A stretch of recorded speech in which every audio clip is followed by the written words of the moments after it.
Beautician হওয়ার পর থেকে সবসময় নিজেই সাজুগুজু করেছি, কারণ অন্যের কাজ আমার কখনোই নিজের মনের মতো হতো না। তো আজকে ফার্স্ট টাইম আমার মেয়ে আমাকে সাজিয়ে দিল, আর আমি চেয়েছি যেন আমার মেয়ে আমাকে সাজিয়ে দেয়।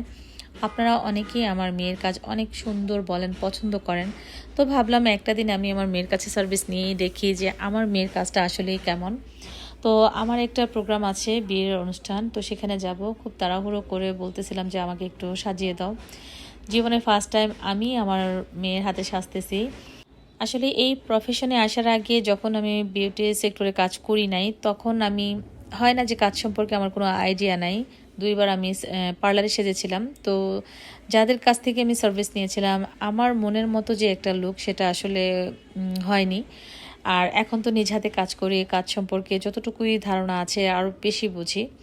তো মেয়েকে যখন নিজ হাতে তৈরি করলাম, আর সেই মেয়ের হাতে এখন আমি মা হিসেবে সার্ভিস নিচ্ছি, সত্যি আমার অনেক অনেক বেশি ভালো লাগছে।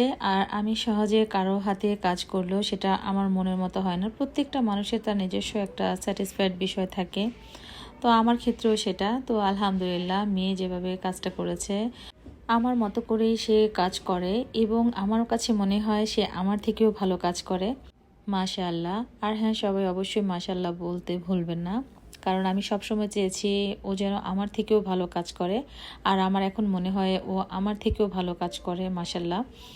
তো যাই হোক, আজকে অনেক দিন পরে আমি এইভাবে অনেক হ্যাপি একটা আই লুক করেছি। তারপরে আমি চেয়েছি ও ওর মতো করে আমাকে যা খুশি সাজিয়ে দিক, আমি কিছুই বলবো না। যদিও মেয়ে ভয় পাচ্ছিল যে মায়ের পছন্দ হবে কি না, মায়ের মতো করে আমি সাজাতে পারবো কি না, এরকম একটা ভয় ছিল যে আম্মু আমার ভয় লাগতেছে। আমি বলতেছি আমি কিছুই বলবো না, তুমি তোমার মতো করে আমাকে সাজাও, কিছু হবে না।